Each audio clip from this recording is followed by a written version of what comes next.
আপনার বাসায় যদি কোনো প্রকার তাবিজ কবজ বা কোনো জাদুর বস্তু পাওয়া যায় তাহলে সেটা কিভাবে নষ্ট করবেন। আসসালামু আলাইকুম রহমতুল্লাহি ওয়া বারাকাতুহু। আমি রাসেল মাহমুদ, রুকিয়া হেলথ কোরআনী চিকিৎসা ও প্রশিক্ষণ সেন্টার থেকে বলছি। আজকে আপনাদেরকে জানাবো আপনার বাসায় যদি কোনো প্রকার তাবিজ কবজ বা কোনো জাদুর বস্তু পাওয়া যায় তাহলে সেটা কিভাবে নষ্ট করবেন এবং নষ্ট করার আগে কি কি কাজ করতে হবে আপনাকে, এবং এটা কিভাবে নষ্ট করলে এটার কার্যক্ষমতা ধ্বংস হয়ে যাবে।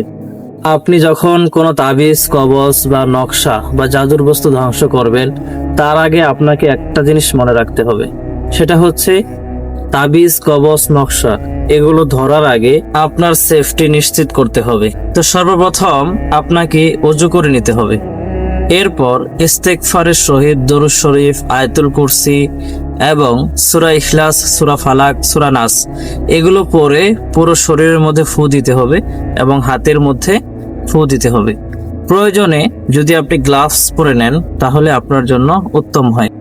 এরপর আপনাকে এক মগ পানি নিতে হবে অথবা এক জগ পানি নিতে হবে।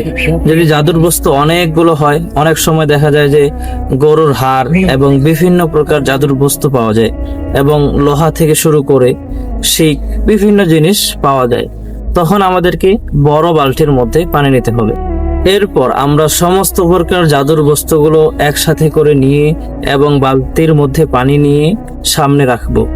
আয়াতুল কুরসি, সূরা ফালাক, সূরা নাস এগুলো পড়তে থাকবো এবং পানির মধ্যে ফুঁক দিতে থাকবো। যখন আমরা এগুলো পড়বো তখন এই জাদুর জিনিসগুলো প্রত্যেকটা ভালো করে খুলে খুলে খুলে খুলে টুকরো টুকরো করব।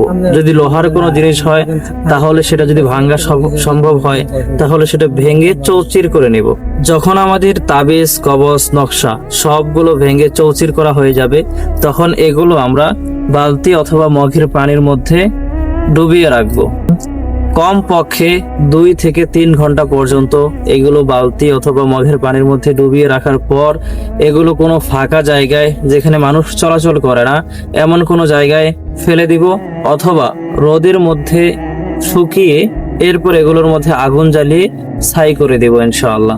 যদি আমরা আমাদের বাসার বিভিন্ন তাবিজ কবজ নকশা এগুলো এইভাবে ধ্বংস করে ফেলি তাহলে ইনশাআল্লাহ আমাদের পরিবারে যদি কেউ জাদুগ্রস্ত হয়ে থাকে তার জাদুগুলো ধ্বংস হয়ে যাবে এবং সে সুস্থ হয়ে উঠবে ইনশাআল্লাহ।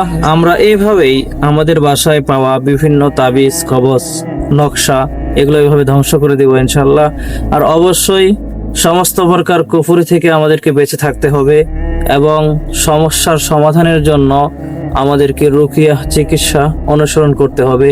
রুকিয়া শরিয়া সুন্নাহ সম্মত যে চিকিৎসা পদ্ধতি রয়েছে সেই চিকিৎসা সেবা আমাদেরকে গ্রহণ করতে হবে ইনশাআল্লাহ।